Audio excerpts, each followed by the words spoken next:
السلام عليكم ورحمة الله.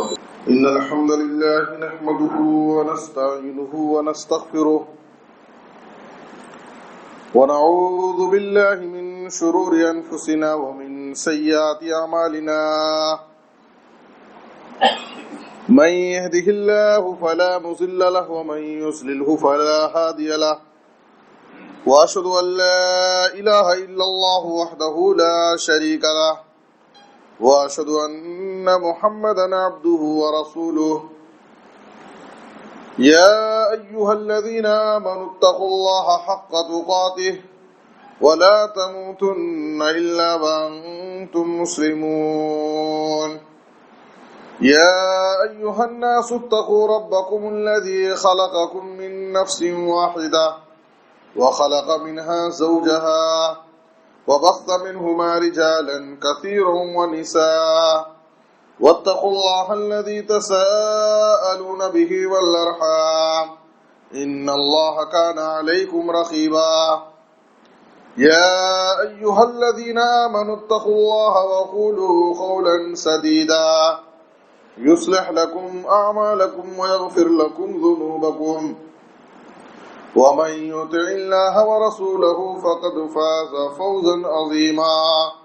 أما بعد فإن خير الحديث كتاب الله وأحسن الهدي هدي محمد صلى الله عليه وسلم وشر الأمور محدثاتها وكل محدثة بدعة وكل بدعة ضلالة وكل ضلالة في النار.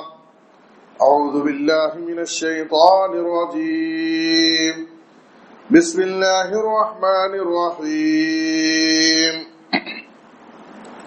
يوم نقول لجهنم هل امتلأت وتقول هل من مزيد وأزلفت الجنة للمتقين غير بعيد هذا ما توعدون لكل أواب حفيظ من خشي الرحمن بالغيب وجاء بقلب منيب ادخلوها بسلام ذلك يوم الخلود لهم ما يشاءون فيها ولدينا مزيد. وقال الله تعالى في موضع آخر أعوذ بالله من الشيطان الرجيم بسم الله الرحمن الرحيم. وأن المساجد لله فلا تدعوا مع الله أحدا. سبحانك لا علم لنا إلا ما علمتنا إنك أنت العليم الحكيم. رب اشرح لي صدري ويسر لي أمري واحلل عقدة من لساني يفقهوا قولي رب زدنی علما. ہر قسم کی حمد و ثنا، تعریف و ستائش، بڑائی اور بزرگی، عظمت و کبریائی صرف اللہ رب العالمین کے لیے لائق اور زیبا ہے. درود و سلام ہو ہم سب کے آخری نبی جناب محمد الرسول اللہ صلی اللہ علیہ وسلم پر. محترم حضرات، آج خطبہ جمعہ کا میرا موضوع ہے اصلاح معاشرہ میں مساجد کا کردار. سماج اور معاشرے کی اصلاح میں مساجد کا کیا رول ہے، کیا کردار ہے؟ مسجد کے ذریعے ہم سماج اور معاشرے کی کیسے اصلاح کر سکتے ہیں؟ یقیناً روئے زمین پر سب سے پہلی مسجد جو تعمیر ہوئی وہ مسجد حرام ہے، بیت اللہ، خانہ کعبہ. قرآن مجید میں اللہ تعالیٰ نے فرمایا ان اول بیت وضع للناس للذی ببکۃ مبارک وہدی للعالمین. اس روئے زمین پر سب سے پہلا اللہ کا گھر جو بنایا گیا، تعمیر کیا گیا، وہ مسجد حرام ہے جو بہت ہی بابرکت ہے اور پوری دنیا والوں کے لیے ہدایت کا مرکز، توحید کا مرکز ہے. پوری دنیا کے مسلمانوں کا وہ قبلہ ہے.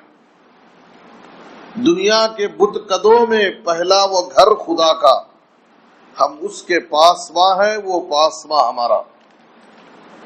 صحیح مسلم کی حدیث میں حضرت ابو ذر رضی اللہ تعالیٰ عنہ نے ایک مرتبہ نبی صلی اللہ علیہ وسلم سے سوال کیا، ایو مسجد اُضِیَ فی الارض اول، اے اللہ کے رسول اس روئے زمین پر سب سے پہلی کون سی مسجد بنی؟ تو آپ صلی اللہ علیہ وسلم نے کہا المسجد الحرام، اس روئے زمین پر سب سے پہلی مسجد مسجد حرام ہے، یعنی خانہ کعبہ ہے۔ پھر کہا کہ اللہ کے رسول مسجد حرام کے بعد دوسرے نمبر پر سب سے پہلی کون سی مسجد بنی؟ تو کہا المسجد الاقصی، مسجد حرام کے بعد خانہ کعبہ کے بعد دوسرے نمبر کی جو مسجد بنی وہ مسجد اقصی ہے۔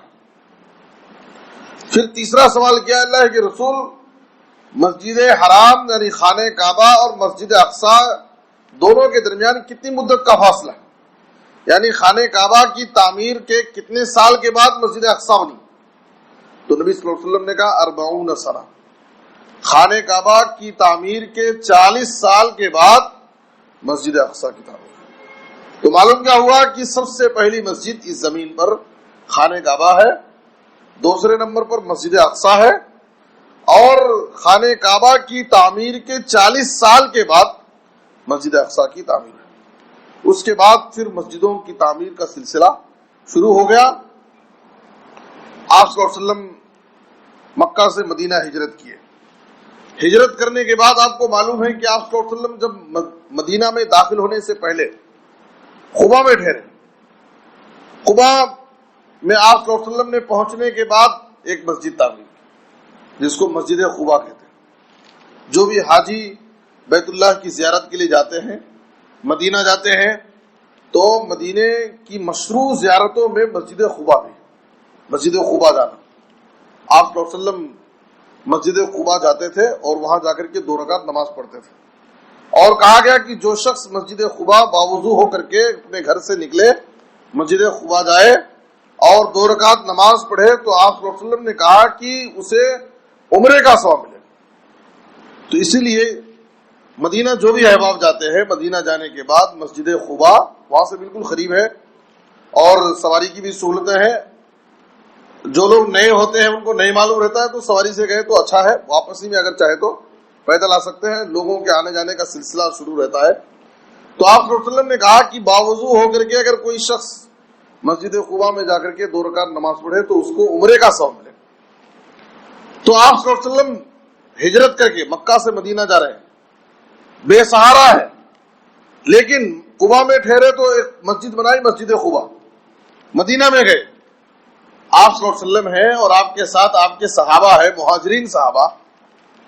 ابھی ان کا کوئی ٹھکانہ نہیں، رہنے کے لیے گھر نہیں، نہ کوئی کاروبار سیٹ ہوا ہے، کچھ بھی نہیں۔ مدینہ جانے کے بعد، ہجرت کے بعد نبی صلی اللہ علیہ وسلم نے سب سے پہلا جو کام کیا وہ کیا ہے؟ مسجد نبوی کی تعمیر کی۔ سب سے پہلے نبی صلی اللہ علیہ وسلم نے، صحابہ کرام نے اپنا گھر بنانے سے پہلے، اپنے گھر کی فکر کرنے سے پہلے اللہ کا گھر بنا۔ پہلے 5 وقت کی نماز کا ہمارے لیے انتظام ہونا چاہیے۔ سب سے پہلے ہمیں اللہ کے گھر کی تعمیر کرنا، اللہ کا گھر بنائیں گے ہم۔ تو نبی صلی اللہ علیہ وسلم ہجرت مدینہ کے بعد سب سے پہلے آپ صلی اللہ علیہ وسلم نے اللہ کا گھر تعمیر کی، مسجد بنائی۔ اس کے بعد آپ دیکھیے کہ اللہ تعالیٰ نے کیسے کیسے انتظامات کیا اور کیسے آسانیاں پیدا کیا کہ صحابہ کرام کے بھی گھر بن گئے۔ اللہ کے گھر کے خدمت کرنے والے، اللہ کے گھر کو بنانے والوں کے لیے اللہ تعالیٰ ان کے گھروں کی بھی حفاظت کرتا ہے، اور اللہ تعالیٰ ان کے لیے بھی آسانیاں پیدا کرتا ہے۔ اس لیے میرے بزرگوں اور دوستوں، ابو داؤد اور ترمذی کی حدیث میں جناب محمد رسول اللہ صلی اللہ علیہ وسلم نے فرمایا، آپ نے حکم دیا، امر رسول اللہ صلی اللہ علیہ وسلم ببناء المساجد فی الدور وان تنظف وتطیب۔ آپ صلی اللہ علیہ وسلم نے لوگوں کو قبیلوں میں، محلوں میں، بستیوں میں، خریوں میں مسجد بنانے کا آپ نے حکم دیا، اور کہا کہ مسجد بنانے کے بعد اس کو پاک صاف رکھا جائے، اس کی طہارت، اس کی پاکیزگی، اس کی صفائی کا خاص اہتمام کرے، اور اس کو خوشبوؤں سے معطر کیا جائے، یعنی کسی بھی طریقے سے یہاں پر آنے والے مسلیان کو، نمازیوں کو کوئی خلل نہ ہو، کوئی تکلیف نہ ہو، اور اس سکون و اطمینان کے ساتھ خشوع اور خضوع کے ساتھ نماز ادا کر سکے۔ تو آپ صلی اللہ علیہ وسلم نے کہا کوئی بھی نئی کالونی بنتی ہے، کوئی نیا محلہ بنتا ہے، تو وہاں کے لوگوں کی ذمہ داری ہے، وہاں کے مسلمانوں کی ذمہ داری ہے کہ نئے محلے میں، نئی کالونی میں، نئی بستی میں اللہ کا گھر بنایا جائے، مسجدوں کی تعمیر ہو۔ یہ آپ صلی اللہ علیہ وسلم کا حکم ہے۔ میرے بزرگ اور دوستو، یہ مسجدیں ہمارے لیے حفاظت گاہ ہیں، ہماری شناخت، ہماری پہچان ہے اور ہماری حفاظت کا ذریعہ ہے یہ مسجد۔ آپ کو معلوم ہونا چاہیے، آپ صلی اللہ علیہ وسلم جب جنگوں میں جاتے تھے تو ڈائریکٹ کسی قوم پر حملہ نہیں کرتے تھے۔ کان رسول اللہ صلی اللہ علیہ وسلم یغیر اذا طلع الفجر وکان یستمع الاذان فإن سمع اذانا امسک والا اغار۔ صحیح مسلم کی حدیث ہے، کسی بھی بستی پر حملہ کرنے سے پہلے آپ صلی اللہ علیہ وسلم اس بستی کے قریب جا کر کے رات گزارتے تھے، وہاں پر خیمہ لگا دیتے تھے، ٹھہرتے تھے، صبح اذان فجر کا انتظار کرتے تھے۔ اگر بستی سے فجر کی اذان کی آواز آئی تو آپ صلی اللہ علیہ وسلم سمجھ جاتے تھے کہ یہ اس بستی میں مسلمان ہے۔ اذان فجر یہ اس بات کی علامت ہے کہ اس بستی میں، اس محلے میں مسلمان ہے، اور وہ نماز کا اہتمام کرتے ہیں۔ آپ صلی اللہ علیہ وسلم اس بستی پر حملہ نہیں کرتے، لیکن اگر فجر کی اذان کی آواز نہیں آتی تو آپ سمجھ جاتے کہ اس بستی میں، اس محلے میں مسلمان نہیں ہے، اس کے بعد آپ حملہ کرتے تھے۔ تو معلوم کیا ہوا کہ یہ مسجدیں ہماری شناخت ہے، ہماری پہچان ہے، اس سے ہماری پہچان ہوتی ہے اور یہ ہماری حفاظت کا ہے۔ جس محلے میں، جس بستی میں، جس قریے میں مسجد ہوتی ہے تو وہاں کے مسلمانوں کی، وہاں کے لوگوں کی یہ مسجدیں حفاظت کرتی ہے، خیر و برکت کا ذریعہ ہے یہ مسجدیں۔ میرے بزرگ اور دوستوں، اس لیے مسجد کی تعمیر پر ہر مسلمان کو دلی خوش ہونا چاہیے۔ آج بہت افسوس ہوتا ہے، جہاں پر بھی دوسری مسجد، تیسری مسجد تعمیر ہوتی ہے تو لوگوں میں ایک عجیب سوچ ہے، فکر، یعنی کیا ضرورت تھی ایک دوسری مسجد بنانے کی، سارے لوگ ایک ہی جگہ نماز پڑھتے تھے۔ تو ایسا نہیں سوچنا چاہیے۔ اللہ کا گھر کہیں بن رہا ہے، اللہ کے گھر کی تعمیر ہو رہی ہے تو اس پر دلی طور پر خوشی ہونی چاہیے۔ اللہ تعالیٰ ایسے لوگوں کو پیدا کرے گا تو اس گھر کو آباد کرے گا، وہاں پر بھی مصلیاں آئیں، وہاں پر بھی 5 وقت کی نمازیں ہوں، توحید کا درس وہاں سے لوگوں کو ملے گا، نبی صلی اللہ علیہ وسلم کی سنتوں کو عام کیا جائے گا۔ تو اس لیے کبھی بھی مسجد کی تعمیر سے کسی کو نہیں روکنا چاہیے، بلکہ مسجد کی تعمیر میں ہر ممکن طریقے سے ہم سے جیسے ہو سکے اس میں محنت کرنا، اس کی خدمت کرنا، تعاون کرنا، یہ ہر مسلمان کی ذمہ داری ہے۔ میرے بزرگ اور دوستوں، آئیے میں آپ کو بتاتا ہوں کہ مسجد کے ذریعے ہم سماج اور معاشرے کی اصلاح کا کام کیسے کر سکتے ہیں، مسجد کے مقاصد کیا ہے۔ مسجد ہے، آج ہمارے پاس کیا ہو گیا ہے، مسجدیں 5 وقت کی نمازوں کے لیے ہو گئی۔ مسجدیں کیوں بنائی جاتی ہیں؟ مسجدوں کا مقصد ہمارے پاس کیا ہو گیا ہے، صرف 5 وقت کی نماز پڑھنا۔ 5 وقت کی نماز کے علاوہ مسجدوں کا کوئی دوسرا فائدہ ہمیں نظر نہیں آتا ہے، اور نہ ہم دوسرے کسی مقصد کے لیے اور فائدے کے لیے مسجدوں کا استعمال کرتے ہیں۔ میرے بزرگ اور دوستوں، آپ نبی صلی اللہ علیہ وسلم کے زمانے کی مسجدوں کو دیکھیں، صحابہ کرام کے دور میں مسجدوں کا جائزہ لیں۔ نبی صلی اللہ علیہ وسلم کے زمانے میں، صحابہ کے زمانے میں، ائمہ اور محدثین کے زمانے میں یہ مسجدیں مسلم کمیونٹی کا ہیڈ کوارٹر ہوتا تھا۔ مسلمانوں کے سارے مسائل مسجدوں سے حل ہوتے تھے، سارے مسائل، سارے کام مسلمانوں کے مسجد کے تھرو ہوتے تھے۔ میاں بیوی کی لڑائی ہو گئی، کورٹوں میں نہیں جاتے تھے، پولیس اسٹیشنوں میں نہیں جاتے تھے، مسجد میں آتے تھے، یہاں سے فیصلے ہوتے تھے، یہاں سے فیصلے ہوتے تھے۔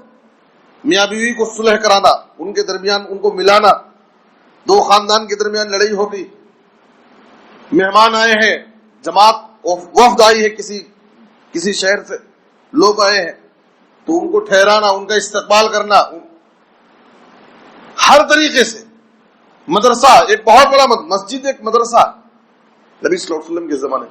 تو میں عرض کر رہا تھا کہ مسجدیں صرف 5 وقت کی نمازوں کے لیے نہیں ہیں، بلکہ مسجدوں کے بہت سارے فوائد ہیں اور مسجدوں کے بہت سارے مقاصد ہیں، اور سماج اور معاشرے کی اصلاح میں مسجدوں کے ذریعے بہت سارا کام کر سکتے ہیں. آئیے ہم دیکھیں. سب سے پہلی چیز مسجدوں کا مقصد جو ہے اور مسجدوں کے ذریعے سماج اور معاشرے کی اصلاح کا کیا کام ہو سکتا ہے. سب سے پہلی چیز مسجد یہ مرکز توحید ہے، توحید کا مرکز. یہاں سے سماج اور معاشرے میں لوگوں کو توحید کی دعوت دینا، شرک اور بت پرستی کے خاتمے کی کوشش کرنا ہے. لوگوں میں جو باطل عقائد ہیں، نظریات پھیلے ہوئے ہیں، ان کو ختم کرنے کی کوشش اس مسجد سے کرنا ہے. تو سماج اور معاشرے میں پھیلے ہوئے باطل عقائد و نظریات، غلط عقائد کی اصلاح کا کام، لوگوں کے دلوں میں صحیح عقیدہ بٹھانا، توحید کی دعوت دینا. جو راہ راست سے توحید کے راستے سے بھٹکے ہوئے ہیں ان کو توحید کے راستے پر لانا، یہ مسجد کے ذریعے یہ کام کر سکتے. تو مسجدیں یہ توحید کا مرکز. سورہ جن کی آیت نمبر 18 میں اللہ تعالیٰ نے کہا وَأَنَّ الْمَسَاجِدَ لِلَّهِ فَلَا تَدْعُوا مَعَ اللَّهِ أَحَدًا. یہ مسجدیں صرف اللہ کے لیے، مسجدیں اللہ کے لیے. تم اللہ کے ساتھ کسی کو مت پکارو. آج آپ دیکھتے ہیں کتنے لوگ ہیں، کتنی ایسی مسجدیں ہیں. مسجد اللہ کے لیے بنائی جاتی ہے، اللہ کی عبادت کے لیے بنائی جاتی ہے، لیکن مسجد میں بھی غیر اللہ کی عبادت ہوتی، غیر اللہ کے نام پر سجدے ہوتے، مسجد میں خبر ہوتی ہے. پھر بزرگ اور دوستو، مسجد تو اللہ کے لیے، اللہ کی عبادت کے لیے، توحید کے لیے مسجد بنائی گئی ہے. توحید قائم کی جائے گی. یہاں سے لوگوں کو توحید کا درس دیا جائے گا، صحیح عقیدہ لوگوں میں بیان کیا جائے گا، جتنے بھی غلط عقائد ہیں ان کی اصلاح کی کوشش کی جائے گی. پھر بزرگ اور دوستو، مسجد جو اللہ کی عبادت کے لیے قائم کی جاتی ہے، اسی مسجد میں اگر غیر اللہ کے نام پر سجدہ ہو تو یہ حد درجہ جہالت اور نادانی کی بات ہے. تو سب سے پہلی چیز ہمارے ذہنوں میں جو ہونی چاہیے کہ ہم مسجدوں کے ذریعے توحید کی دعوت دیں، لوگوں توحید کو پھیلائیں. پاس پڑوس میں، اس بستی میں، محلے میں، شہر میں یہ مسجد قائم کرنے کا ایک بہت بڑا مقصد ہے کہ لوگوں میں ہم توحید کی دعوت دیں، توحید کے پیغام کو عام کریں. یہی دعوت انبیاء کی دعوت. اس روئے زمین پر جتنے بھی پیغمبر آئے، سارے نبیوں اور سارے پیغمبروں کی ایک ہی دعوت، توحید کی دعوت. تم اللہ کی عبادت کرو اور اللہ کے ساتھ کسی کو شریک نہ کرو. ایک ہی بات. نبی صلی اللہ علیہ وسلم نبی بنائے گئے. نبی بنائے جانے کے بعد مکے میں 13 سال رہے اور مدینے میں 10 سال رہے. مکے میں 13 سال نبی صلی اللہ علیہ وسلم نے کیا کیا؟ ایک ہی کام. 13 سال مکے میں نبی صلی اللہ علیہ وسلم نے ایک ہی کام کیا، لوگوں کو توحید کی دعوت، لوگوں کی عقیدے کی اصلاح کی. وہ لوگ جو خانہ کعبہ میں 360 معبود بت رکھ کر کے ان کی پوجا کرتے تھے، ان کی عبادت کرتے تھے، ان کے سامنے نظر و نیاز پیش کرتے تھے، انہیں نفع اور نقصان کا مالک سمجھتے تھے، انہیں آپ صلی اللہ علیہ وسلم نے ایک اللہ کی عبادت کا درس دیا، توحید کا پیغام انہیں سمجھایا. میرے بزرگ اور دوستو، تو سب سے بڑا کام جو مسجد کے ذریعے ہمیں کرنا ہے، لوگوں میں توحید کی دعوت عام کرنا ہے، توحید کا درس دینا ہے، اور جتنے بھی غلط عقائد ہیں ان کی اصلاح کرنے کی کوشش کرنا ہے. اور دوسری چیز، دوسرا مقصد جو ہے، مسجد یہ مرکز عبادت ہے، عبادت کی جگہ. یہاں پر ہم 5 وقت کی نماز پڑھتے ہیں. مسجد میں آ کر کے ہم اللہ سے دعائیں کرتے ہیں، اللہ کے سامنے ہاتھ پھیلا کر کے اللہ سے مانگتے ہیں، اللہ سے توبہ اور استغفار کرتے ہیں، اللہ کا ذکر کرتے ہیں، قرآن مجید کی تلاوت کرتے ہیں. مسجد یہ عبادت کا مرکز عبادت. اسی لیے ہر مومن مرد پر 5 وقت کی نماز با جماعت مسجد میں فرض کی. ایسا نہیں کہ آدمی اپنی دکان میں نماز پڑھ لے، نماز کا وقت ہوا گھر میں نماز پڑھ لے. بندے کو ایک انسان کو اختیار نہیں ہے، بلکہ مسجد کیوں قائم کی گئی ہے؟ تاکہ ہم 5 وقت کی نماز مسجد میں آ کر کے وقت پر جماعت کے ساتھ پڑھیں. یہ فرض ہے، ضروری ہے. اور بغیر کسی عذر شرعی کے مسجد آ کر کے نماز نہ پڑھنا، جماعت کو چھوڑنا، مسجد سے دور رہنا، دکان اور مکان میں نماز پڑھنا، یہ جائز نہیں ہے، یاد رکھیے. اور ایسے شخص کی نماز نہیں ہوتی. آپ صلی اللہ علیہ وسلم نے کہا، صحیح مسلم کی حدیث ہے، صلاۃ الجماعت افضل من صلاۃ الفرض ب27 درجہ. ایک آدمی مسجد میں آ کر کے وقت پر جماعت کے ساتھ نماز پڑھتا ہے، اور ایک آدمی تنہا دکان میں یا مکان میں نماز پڑھ لیا. آپ صلی اللہ علیہ وسلم نے کہا مسجد میں آ کر کے وقت پر جماعت کے ساتھ پڑھی جانے والی نماز تنہا نماز سے 27 گنا زیادہ افضل، 27 گنا زیادہ ثواب. آپ سوچئے، وہی نماز آدمی گھر میں پڑھ رہا ہے، دکان میں پڑھ رہا ہے، لیکن وہی نماز آ کر کے مسجد میں جماعت کے ساتھ پڑھ رہا ہے. تو آپ صلی اللہ علیہ وسلم نے کہا کہ جماعت کے ساتھ پڑھی گئی نماز تنہا نماز سے 27 درجہ زیادہ افضل. تو یہ مسجدوں کا فائدہ ہے کہ یہاں پر ہم 5 وقت کی نماز پڑھنے آتے ہیں. بسا اوقات ایسا ہوتا ہے مسجد گاؤں سے باہر ذرا دور ہے، ہمارے مکانات سے، لوگ آنے میں سستی کرتے ہیں. نہیں کرنا چاہیے. جتنی مسجد دور ہوگی اور جتنا آپ دور جا کر کے نماز پڑھیں گے اتنے زیادہ آپ کو ثواب ملے گا. آپ کو معلوم ہونا چاہیے، آپ صلی اللہ علیہ وسلم نے کہا من غدا الى المسجد او راح اعد الله له في الجنة نزلا كلما غدا او راح. جب آدمی مسجد آتا اور جاتا ہے اللہ کی عبادت کے لیے، تو اللہ تعالیٰ ایسے شخص کے لیے جنت میں اس کی ضیافت تیار کر رکھتا ہے. جنت میں اس کی میزبانی، جنت کی نعمتوں میں اس کی میزبانی، اس کی ضیافت اللہ اس کے لیے تیار کر دیتا ہے مسجد آنے والے کے لیے. اور آپ صلی اللہ علیہ وسلم نے فرمایا الا ادلکم علی ما یمحو اللہ بہ الخطایا ویرفع بہ الدرجات. اے صحابہ، کیا میں تمہیں ایسے اعمال نہ بتاؤں جس کے ذریعے اللہ تعالیٰ تمہارے گناہ مٹائے گا اور جنت میں تمہارے درجے بلند کر دے گا؟ صحابہ کرام نے کہا اللہ کے رسول ہمیں ضرور بتائیے ایسے اعمال. تو آپ صلی اللہ علیہ وسلم نے کہا اسباغ الوضوء علی المکارہ وکثرۃ الخطا الی المساجد وانتظار الصلاۃ بعد الصلاۃ. آپ صلی اللہ علیہ وسلم نے کہا اچھی طرح سے وضو مکمل کرنا.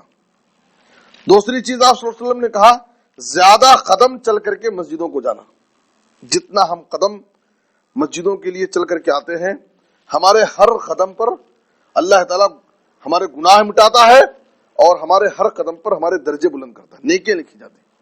تو اس لیے اور ایک نماز کے بعد دوسری نماز کے انتظار میں رہنا، یہ 3 ایسے اعمال ہیں: اچھی طرح سے مکمل وضو کرنا، زیادہ قدم چل کر کے دور مسجد جانا نماز کے لیے، اور ایک نماز کے بعد دوسری نماز کے انتظار میں رہنا. اس کے ذریعے اللہ تعالیٰ ہمارے گناہوں کو بھی مٹاتا ہے اور جنت میں ہمارے درجے بلند کر دیتا ہے. اس لیے میرے بزرگ اور دوستو، مسجد نبوی کے قریب میں کچھ مکانات خالی ہوئے. بنو سلمہ کے لوگ، ان کا گھر ذرا مسجد سے دور تھا. مسجد نبوی کے قریب جب کچھ مکان خالی ہوئے اور بنو سلمہ کے لوگوں کا گھر دور تھا، وہ لوگ کیا سوچے، مسجد نبوی کے قریب کچھ مکان خالی ہوئے ہیں، ہم وہاں شفٹ ہو جائیں گے، ان مکانات میں چلے جائیں گے.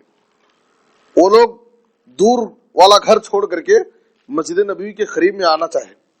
نبی صلی اللہ علیہ وسلم کو معلوم ہوا تو آپ صلی اللہ علیہ وسلم نے کہا اے بنو سلمہ دیارکم تکتب آثارکم، دیارکم تکتب آثارکم. آپ صلی اللہ علیہ وسلم نے 3 مرتبہ کہا اے بنو سلمہ کے لوگ، تم لوگ اپنے گھروں میں، اگرچہ تمہارا گھر دور ہی ہے، تم وہیں پر اپنے گھروں میں رہو اور وہاں سے مسجد نبوی کے قریب آ کر کے رہنے کی کوشش مت کرو، اس لیے کہ جتنی دور سے تم چل کر کے مسجد آتے ہو تمہارے نشان قدم لکھے جاتے ہیں اور تمہارے ہر قدم پر اللہ تعالیٰ تمہیں نیکی دے گا اور تمہارے گناہ مٹائے جائیں.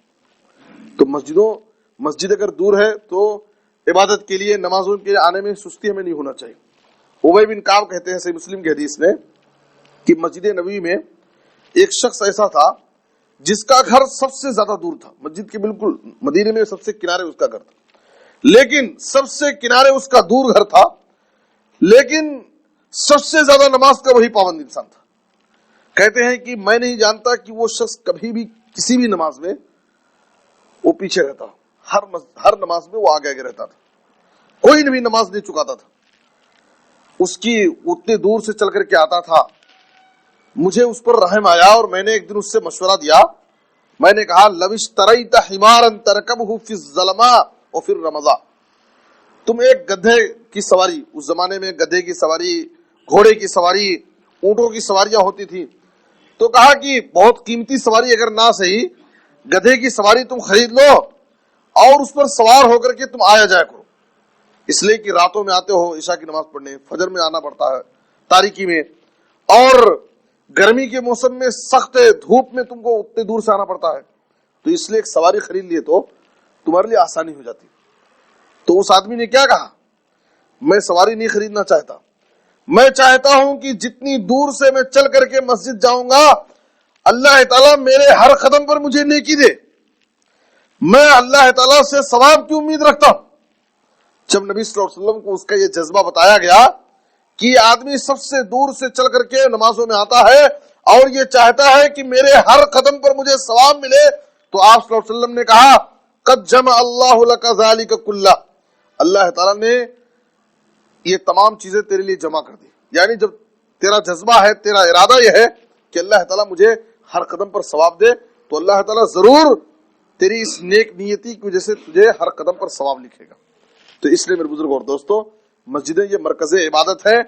ہمیں 5 وقت کی نماز خود یہاں قائم کرے، با جماعت نماز پڑھنے کی کوشش کرے، اللہ کے اس گھر کو آباد کرے. ایسا نہیں کہ مسجد تو بنا دی شب بھر میں ایما کی حرارت والوں نے، اللہ والوں نے مسجد بنا دی، مسجد تو بنا دی شب بھر میں ایما کی حرارت والوں نے.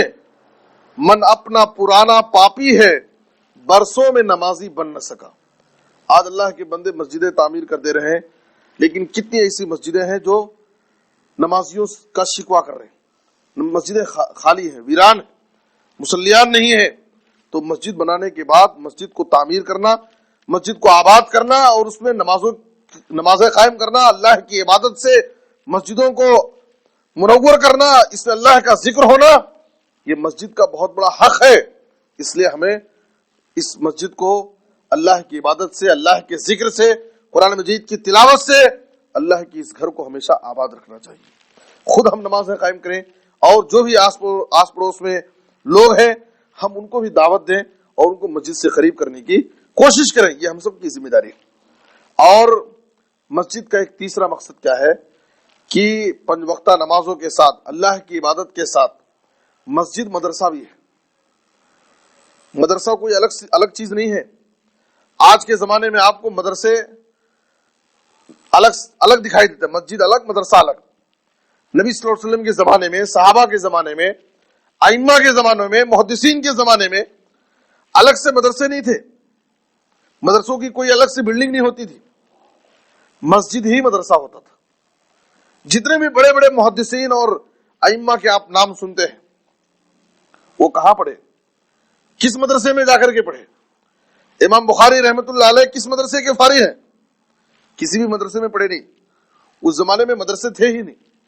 امام مسلم رحمۃ اللہ علیہ، امام احمد بن حنبل، امام مالک رحمۃ اللہ علیہ، شیخ الاسلام ابن تیمیہ رحمہ اللہ، علامہ ابن القیم رحمہ اللہ، امام البانی رحمہ اللہ، یہ سب بڑے بڑے محدثین اور ائمہ جن کے ہم نام سنتے ہیں، جنہوں نے دین کی بڑی بڑی خدمت کی، وہ کس مدرسے میں پڑھے؟ کسی بھی مدرسے میں نہیں پڑھے. اس دور میں، اس وقت میں کوئی مدرسہ نہیں ہوتا، مسجد ہی سب سے بڑا مدرسہ. مسجدوں میں باقاعدہ حلقے ہوتے تھے، دروس ہوتے تھے. بڑے بڑے ائمہ مسجدوں میں آ کر کے اپنے علم سے لوگوں کو فائدہ پہنچاتے تھے، اور مسجدوں کے مکتب میں، مسجدوں میں چلنے والے حلقوں میں بیٹھ کر کے جو علم انہوں نے حاصل کیا کہ اتنے بڑے امام اور اتنے بڑے محدث بن گئے کہ اپنے علم کے ذریعے انہوں نے پوری دنیا کو فائدہ پہنچایا. آج ان کی لکھی ہوئی کتابیں پڑھ کر کے علماء ان سے فائدہ اٹھا رہے ہیں. تو مسجد الگ، مدرسہ الگ، یہ کوئی یہ خیال مت کیجیے. مسجد ہی سب سے بڑا مدرسہ ہے. اور مسجدوں کو تعلیم سے جوڑا ہے. ہر آنے والے مصلی ان کو دین کی تعلیم، شریعت کی تعلیم ہم ان کو دو. وضو کا طریقہ کیا ہے، نماز کا طریقہ کیا ہے، عقیدے کی باتیں، نبی صلی اللہ علیہ وسلم کی سیرت کی باتیں، نماز روزے سے متعلق باتیں، نوجوانوں میں جو بگاڑ آ رہا ہے اس کے اسباب کیا ہے، نوجوانوں کو ہم راہ راست پر کیسے لائیں. آج نئی نسل جو تباہی اور بربادی کی طرف جا رہی ہے، ان کے ایمان اور عقیدے کو خراب کیا جا رہا ہے، ان کو ہم کیسے کنٹرول کریں، ان کی اصلاح کا کام کیسے کریں، مردوں میں اصلاح کا کام کیسے ہو، عورتوں میں اصلاح کا کام کیسے ہو، بچوں کو تعلیم سے کیسے جوڑا جائے، نوجوانوں میں تربیت کا کام کیسے ہو، یہ سارے کام ہم مسجد کے ذریعے کر سکتے. لیکن آج لوگوں نے مسجد کو بس 5 وقت کی نماز کے لیے استعمال کر لیا. مسجد ایک بہت بڑا مدرسہ بھی ہے، اور ہر مسجد میں مکتب کا قائم کرنا یہ بہت ضروری ہے. کم سے کم مکتب کا قیام کریں، چھوٹے بچوں کی تعلیم ہو، اور ان کو عقیدے کی باتیں، ناظرہ قرآن ہے، سورتیں ہیں، دعائیں ہیں، سکھانا یہ بہت ضروری ہے میرے بزرگ اور دوستوں. اور یہاں پر دروس ہو، صبح شام درس ہو، جمعہ کے خطبے ہوں، تو اس کے ذریعے لوگوں میں علم پھیلے گا. آپ صلی اللہ علیہ وسلم نے کہا تھی کہ طبرانی کی روایت میں من غدا الی مسجد لا یرید الا ان یتعلم خیرا او یعلمہ کان لہ کاجر حاج تاما حجتہ. آپ صلی اللہ علیہ وسلم نے کہا اگر کوئی شخص اپنے گھر سے نکلے، اپنی دکان سے نکلے، مسجد آئے، مسجد آنے کا اس کا مقصد کیا ہے؟ دین کی بات سیکھنا یا سکھانا. دین کی بات سیکھنے کے لیے آیا مسجد میں یا سکھانے کے لیے آیا؟ کتنا بڑا ثواب ہے. آپ صلی اللہ علیہ وسلم نے کہا کان لہ کاجر حاج تاما حجتہ، اس کو مکمل ایک حج کا ثواب اللہ دے گا. صحیح روایت ہے. اللہ تعالیٰ ایسے شخص کو مکمل حج کا ثواب دے گا. کتنی بڑی بات ہے. مسجدوں میں تعلیم کا انتظام ہونا چاہیے. تو مسجد میں پڑھانے والے اور مسجد میں پڑھنے والے، چاہے بچے پڑھ رہے ہو، نوجوان پڑھ رہے ہو، بزرگ پڑھ رہے ہو، ناظرہ قرآن پڑھ رہے ہو، دعائیں سیکھ رہے ہو، سمر کورس چلا رہے ہیں، کسی بھی طریقے سے یہاں پر لوگوں میں علم پہنچایا جائے گا، علم پھیلایا جائے گا، تو یہ بہت بڑے ثواب کا کام ہے. نبی صلی اللہ علیہ وسلم نے کہا ایسے شخص کو مکمل حج کا ثواب ملے گا. صحیح مسلم کی دوسری حدیث میں آپ صلی اللہ علیہ وسلم نے فرمایا مجتمع قوم فی بیت من بیوت اللہ یتلون کتاب اللہ ویتدارسونہ بینہم الا نزلت علیہم السکینہ وغشیتہم الرحمہ وحفتہم الملائکہ وذکرہم اللہ فی من عندہ. آپ صلی اللہ علیہ وسلم نے کہا کچھ لوگ اللہ کے بندے اللہ کے گھروں میں سے کسی گھر میں بیٹھ کر کے یتلون کتاب اللہ، اللہ کی کتاب قرآن کی تلاوت کرتے ہیں، وَيَتَدَارَسُونَهُ بَيْنَهُمْ، اور آپس میں اس اللہ کی کتاب قرآن کو پڑھتے ہیں، پڑھاتے ہیں، سیکھتے ہیں اور سکھاتے ہیں. قرآن کی تفسیر ہو رہی ہے، درس قرآن ہو رہا ہے، درس حدیث کا اہتمام ہو رہا ہے. کیا فائدہ ہے؟ نبی صلی اللہ علیہ وسلم نے کہا اِلَّا نَزَلَتْ عَلَيْهِمُ السَّكِينَةُ، ایسے لوگوں پر سکینت نازل ہوتی ہے اللہ کی طرف سے، سکون اور اطمینان. آج کتنے لوگ ہیں جن کی زندگیوں میں چین اور سکون ہی نہیں. اللہ بہت کچھ دے رکھا ہے لیکن سکون نہیں ان کے پاس. اللہ فرما رہا ہے کہ ایسے لوگوں پر اللہ کی طرف سے سکینت نازل ہوتی، وغشیتہم الرحمہ، اور اللہ کی رحمت ان کو گھیر لیتی ہے چاروں طرف سے، اللہ کی رحمت. وحفتہم الملائکہ، اور فرشتے ان کو چاروں طرف سے گھیر لیتے ہیں. وذکرہم اللہ فی من عندہ، اور اللہ تعالیٰ ان کا ذکر اپنے پاس فرشتوں کے درمیان کرتا ہے. اللہ ہمارا نام لیتا ہے، ہمارا تذکرہ کرتا ہے. میرے فلاں فلاں بندے فلاں مسجد میں بیٹھ کر کے میرا ذکر کر رہے ہیں، میری عبادت کر رہے ہیں، مجھ سے دعائیں مانگ رہے ہیں. اللہ ہمارا تذکرہ فرشتوں کے درمیان کرتا ہے. یاد رکھیے کتنی بڑی بات ہے. تو مسجدوں میں تعلیم کا انتظام ہونا چاہیے، اور مسجد میں تعلیم کا انتظام یہ بہت بڑے خیر کی بات ہے. آپ صلی اللہ علیہ وسلم ایک مرتبہ طبرانی کی روایت میں ہے، مدینے کے بازار سے گزر رہے تھے حضرت ابو ہریرہ رضی اللہ عنہ. دیکھا کہ بازار میں بہت سارے لوگ ہیں. کہا کہ تم لوگ یہاں بازار میں سب ٹھہرے ہوئے ہو، اور وہاں پر مسجد میں نبی صلی اللہ علیہ وسلم کی میراث تقسیم کی جا رہی ہے، اور تم لوگ یہاں بازار میں بیٹھے ہوئے ہو. میراث سنتے ہی، میراث یعنی جائیداد، رسول اللہ صلی اللہ علیہ وسلم کی میراث مسجد میں تقسیم ہو رہی ہے اور تم لوگ بازار میں بیٹھے ہو. میراث سنتے ہی کہ نبی صلی اللہ علیہ وسلم کی میراث بڑھ رہی ہے، سنتے ہی سب بھاگے مسجد کی طرف. بھاگ کر کے گئے. نبی ابو ہریرہ رضی اللہ تعالیٰ عنہ وہیں ٹھہرے رہے. سب بھاگ کر کے گئے. دیکھا مسجد میں جا کر کے جھانک کر دیکھے تو مسجد میں کوئی میراث تقسیم نہیں ہو رہی ہے. پھر واپس وہ لوگ بازار میں گئے. کہا کہ ابو ہریرہ تم کہہ رہے تھے کہ جاؤ مسجد میں میراث ہے, نبی کی میراث تقسیم ہو رہی ہے. ہم لوگ مسجد میں گئے, ایسی کوئی چیز تقسیم نہیں ہو رہی وہاں پر. کہا کہ مسجد میں تم لوگ کسی کو دیکھے نہیں؟ کہا کہ دیکھے. کہا کہ کیا کر رہے تھے؟ کہا کہ کچھ لوگوں کو دیکھے کہ کچھ لوگ قرآن پڑھ رہے ہیں, کچھ لوگوں کو دیکھے تو وہ لوگ ذکر میں دعاؤں میں مصروف ہیں, کچھ لوگ ہیں جو حلال و حرام کے مسائل سیکھ رہے ہیں, کون سی چیز حلال ہے کون سی چیز حرام ہے, دین کی باتیں سیکھ رہے ہیں کچھ لوگ بیٹھ کے. یہ سننے کے بعد ابو ہریرہ رضی اللہ عنہ نے کہا وہی حکم فضا کا میراث محمد صلی اللہ علیہ وسلم, کہا کہ تم پر افسوس ہے, یہی تو ہمارے نبی صلی اللہ علیہ وسلم کی اصل میراث, یعنی دین کی بات سیکھنا اور سکھانا, یہی میراث رسول ہے. نبی صلی اللہ علیہ وسلم کی میراث یہی ہے کہ ہم دین کو سیکھیں اور لوگوں کو دین کی باتیں سکھائیں. تو مسجد میں تعلیم اور کا انتظام ہونا چاہیے, اور لوگوں کی تربیت مسجد سے ہونی چاہیے.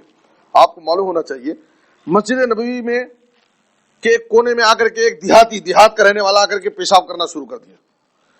صحابہ کرام دیکھتے ہی دوڑے اس کی طرف مارنے کے لیے. اسے جو شخص مسجد نبوی کا تقدس اس کو معلوم نہیں, مسجد کے کونے میں آ کر کے پیشاب کرنا شروع کر دیا. صحابہ کرام جب اس کو مارنے کے لیے دوڑے تو غصے کا اظہار کیا. نبی صلی اللہ علیہ وسلم نے صحابہ کو روکا, ٹھہر جاؤ, اسے پیشاب کر لینے دو. پیشاب سے جب وہ فارغ ہوا, نبی صلی اللہ علیہ وسلم نے صحابہ کرام کو ٹھہرایا, وہ آدمی کو بلایا, اس کو دیہات کا قریے کا رہنے والا, اسے مسجد کا مقام معلوم نہیں. آپ صلی اللہ علیہ وسلم نے بڑھا کر کے بلایا اور کہا ان هذه المساجد لا تصلح لشيء من هذا البول والقدر وانما هي لذكر الله وقراءة القرآن والصلاة. آپ صلی اللہ علیہ وسلم نے کہا کہ یہ دیکھو اللہ کا گھر ہے, اللہ مسجد ہے, اس میں پیشاب کرنا گندگی پھیلانا یہ مناسب نہیں ہے کہ مسجد نماز پڑھنے کے لیے اللہ کے ذکر کے لیے قرآن کی تلاوت کرنے کے لیے بنائی جاتی ہے. نبی صلی اللہ علیہ وسلم نے بڑے پیار اور نرمی سے اسے سمجھایا. بعد میں وہ شخص دعا کیا. دعا میں کیا کہتا ہے اللہ سے, اللہم ارحمنی و محمدا ولا ترحم معنا احدا, اے اللہ تو صرف میرے اوپر اور محمد صلی اللہ علیہ وسلم پر رحم کر اور کسی پر رحم مت کر. اس لیے کہ صحابہ اسے مارنے کے لیے دوڑے تھے اور نبی صلی اللہ علیہ وسلم نے اسے بڑی نرمی اور پیار سے سمجھایا تھا. اس لیے اس نے دعا میں صرف نبی صلی اللہ علیہ وسلم کے لیے دعا کی اور کہا کہ کسی دوسرے پر رحم مت کر. آپ صلی اللہ علیہ وسلم نے کہا لقد تحجرت واسعا, اللہ کی رحمت تو بڑی کشادہ ہے, تو نے اللہ کی کشادہ رحمت کو کیوں تنگ کر دیا. ایسی دعا نہیں کرنا کہ میرے اور تیرے لیے صرف, بلکہ سب کے لیے دعائیں کرنا. کہنے کا مطلب یہ ہے کہ مسجد ایک ایسی جگہ ہے, مختلف مزاج کے لوگ آتے ہیں, مختلف خیالات کے لوگ آتے ہیں. ہر ایک کے مزاج کو سمجھنا, ان کی تربیت کرنا اور ان سے نرمی اور پیار سے بات کر کے ان کو مسجدوں سے جوڑنے کی فکر کرنی چاہیے. آج ہمارے پاس لوگوں کا حال کیا ہے, مسجد کی شروع ہی میں مسجد قائم ہونے کے بعد ان سب چیزوں پر ہمیں توجہ دینا چاہیے, ورنہ لوگ کیا ہے بیزار ہو جاتے ہیں اور ان کے ذہن میں یہ بات بیٹھ جاتی ہے کہ وہاں پر صحیح لوگ نہیں ہیں تو مسجدوں سے دور ہو جاتے ہیں.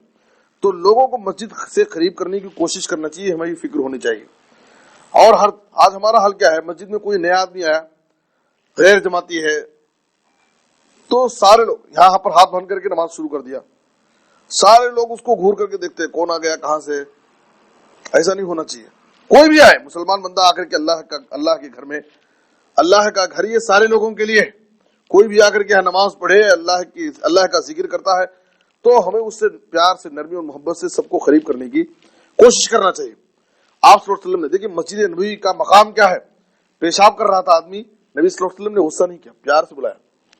قریش کا ایک نوجوان, مسند احمد اور طبرانی کی اور بہقی کی حدیث, قریش کا ایک نوجوان نبی صلی اللہ علیہ وسلم کی خدمت میں آیا, آ کر کے کہا, بڑا بدکار انسان تھا, اذن لی بالزنا, مجھے زنا کی اجازت دیجیے, میں نوجوان ہوں, زنا کی مجھے اجازت دیجیے. نبی صلی اللہ علیہ وسلم سے زنا کی اجازت مانگنا, صحابہ غصے میں آ گئے, بھڑک گئے. کیسا گستاخ ہے کہ نبی صلی اللہ علیہ وسلم سے گھناؤنے کام کی، غلط کام کی، وہ بھی اجازت لے رہا ہے. صحابہ غصے میں آ گئے. ظاہر ہے کہ صحابہ کا غصے میں آنا، بھڑک جانا، یہ فطری بات ہے. لیکن نبی صلی اللہ علیہ وسلم نے صحابہ کرام کو کہا کہ اسے چھوڑ دو، اسے میرے قریب لاؤ. نبی صلی اللہ علیہ وسلم نے اس قریش کے نوجوان کو اپنے سامنے قریب بٹھایا. اس کے بعد آپ صلی اللہ علیہ وسلم نے اس سے سوالات کیے. اتحبہ لابنتک، جس چیز کی تو مجھ سے اجازت پوچھ رہا ہے، کیا یہ کام تو اپنے بیٹی کے لیے پسند کرتا؟ وہ غصے میں اور کہا اللہ کے رسول، اللہ مجھے آپ پر قربان کرے، ہرگز میں اسے پسند نہیں کر سکتا کہ کوئی شخص میری بیٹی کے ساتھ کوئی بدکاری کرے، زنا کرے. نبی صلی اللہ علیہ وسلم نے کہا تو جس کے ساتھ زنا کرے گا وہ بھی تو کسی کی بیٹی ہوگی. پھر آپ نے کہا کیا تو اس کام کو اپنی بہن کے لیے پسند کرتا ہے؟ کیا اس کام کو تو اپنی پھوپھی کے لیے پسند کرتا ہے؟ کیا اس کام کو تو اپنی خالہ کے لیے پسند کرتا ہے؟ کئی لوگوں کے نام لیے نبی صلی اللہ علیہ وسلم نے. ہر ایک کے جواب میں اس نے انکار کیا اور کہا کہ ہرگز میں پسند نہیں کر سکتا. آپ صلی اللہ علیہ وسلم نے کہا جس چیز کی تو مجھ سے اجازت پوچھ رہا ہے، ظاہر ہے کہ جس کے ساتھ تو زنا کرے گا وہ کسی کی بیٹی ہوگی، کسی کی بہن ہوگی، کسی کی پھوپھی ہوگی، کسی کی خالہ ہوگی، کسی کی ماں ہوگی. جیسے تو اس چیز کو پسند نہیں کرتا اپنے لیے، تو کوئی بھی اس چیز کو اپنے بہن کے لیے، اپنی بیٹی کے لیے، اپنی خالہ، اپنی پھوپھو اور اپنی ماں کے لیے پسند نہیں کرتا. نبی صلی اللہ علیہ وسلم نے اسے سمجھایا، اس کے دل میں آپ کی بات اثر کی. اس کے بعد آپ صلی اللہ علیہ وسلم نے اس کے سینے پر ہاتھ رکھ کر کے دعا کی، اللہم اغفر ذنبہ وطہر قلبہ وحسن فرجہ.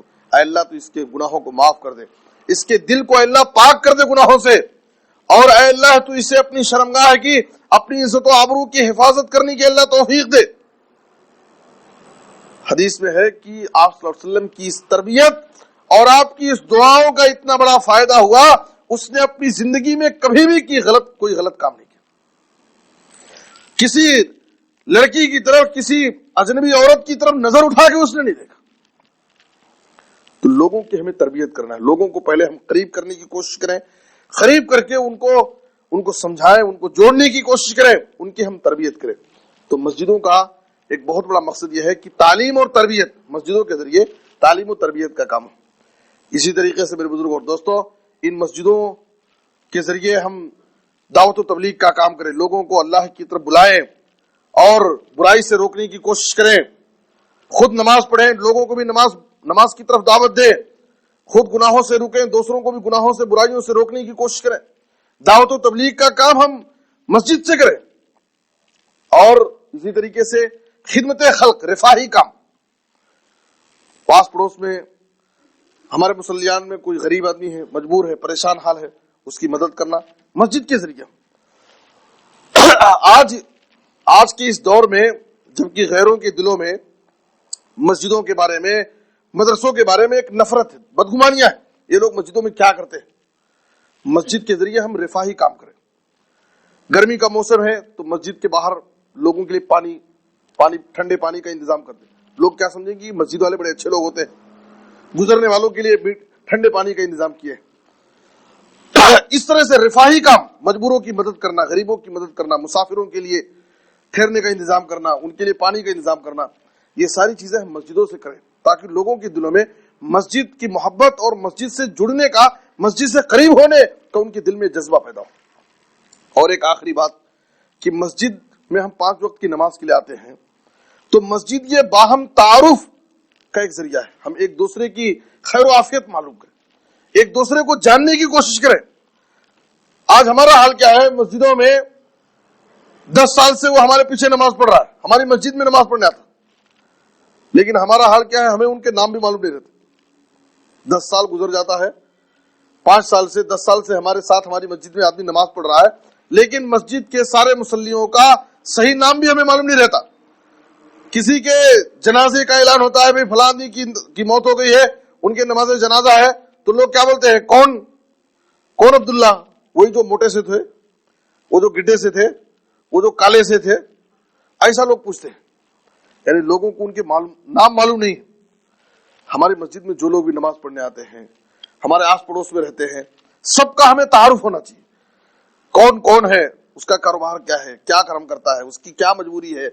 ہر ایک 5 وقت کی نمازیں ہمارے ساتھ پڑھتا تھا، نمازوں میں نظر نہیں آ رہا ہے، ہم معلوم کریں کیوں نہیں آ رہا انہیں، کہیں بیمار تو نہیں ہے، کیا پریشانی ہے، کنٹینیو ہمارے ساتھ نمازیں پڑھنے والا آخر کیوں نہیں نظر آ رہا، بیمار ہو گیا اچانک، تو مسجد کے مصلیان ذمہ دار جو ہے امام صاحب ہیں ان کو لے کر کے اس کے گھر جائیں، اس کی عیادت کریں، ہاسپٹل پہنچیں، اگر مجبور ہے غریب ہے تو اس کی علاج کے لیے کچھ کوشش کریں. یہ سب مسجدوں کے ذریعے اگر ہم یہ کام کریں گے تو لوگ مسجد سے جڑیں گے اور مسجدوں کا مقام، مسجدوں کی محبت ان کے دلوں میں پیدا ہوگی. مسجدوں کو صرف 5 وقت کی نمازوں کے لیے استعمال نہ کریں، بلکہ ہماری یہ ذمہ داری ہے کہ مسجدوں کے فائدے کو ہم عام کریں. مسجدیں جہاں اللہ کی عبادت کے لیے بنائی گئی ہیں، یہ مسجد ایک بہت بڑا مدرسہ ہے، اس میں بچوں کی تعلیم، بڑوں کی تعلیم کا انتظام ہونا چاہیے، اور مسجد کے ذریعے دعوت و اصلاح کا کام کریں، اور مسجد کے ذریعے ہم رفاہی کام کریں، سوشل ورک، لوگوں کی مدد کرنا، انسانیت کی فلاح و بہبودی کا کام کرنا، یہ سارے کام ہم کر سکتے ہیں. اللہ تعالی ہمیں نیک توفیق دے. اللہ تعالی اس مسجد کے جو بھی بنانے والے ہیں اللہ تعالی ان کو اس کا بہتر بدلہ عطا فرمائے، اور جو ذمہ دار ہیں اللہ تعالیٰ ان کی محنتوں اور کوششوں کو قبول فرمائے. اللہ تعالیٰ اس مسجد کو توحید کا مرکز بنائے، لوگوں کی اصلاح کا ذریعہ بنائے. اللہ تعالیٰ ہم میں سے جو بیمار ہیں انہیں شفا عاجل کامل عطا فرما. اے اللہ جو مقروض ہیں انہیں ادائیگی قرض کی کوئی آسان سبیل پیدا فرما. اے اللہ پورے عالم میں اسلام اور مسلمانوں کو عزت، ترقی اور غلبہ نصیب فرما. اے اللہ جہاں بھی مسلمان مظلوم ہیں، پریشان حال ہیں، اللہ سب کی حفاظت فرما، ان کی غیبی مدد فرما. اے اللہ پورے عالم میں امن اور سلامتی عطا فرما، سب کو امن اور شانتی کے ساتھ زندگی گزارنے کی توفیق عطا فرما. اے اللہ ہم میں سے جو بھی پریشان حال ہیں ان کی پریشانیوں کو دور فرما. اے اللہ ہمیں ہر قسم کے حادثات سے، بلاؤں سے، آفتوں سے، بیماریوں سے، پریشانیوں سے اللہ ہم سب کی حفاظت فرما. اے اللہ جب تک زندہ رکھ کتاب و سنت پر عمل کرنے کی توفیق دے. اے اللہ جب وفات ہو تو خاتمہ بالخیر، کلمہ توحید پر وفات دے. آمین تقبل یا رب العالمین. وصلی اللہ علی نبینا محمد وآلہ وصحبہ اجمعین. بارک اللہ لنا ولکم فی القرآن العظیم ونفعنی وإیاکم بالآیات والذکر الحکیم. انہ تعالی جواد کریم ملک بر رؤوف الرحیم.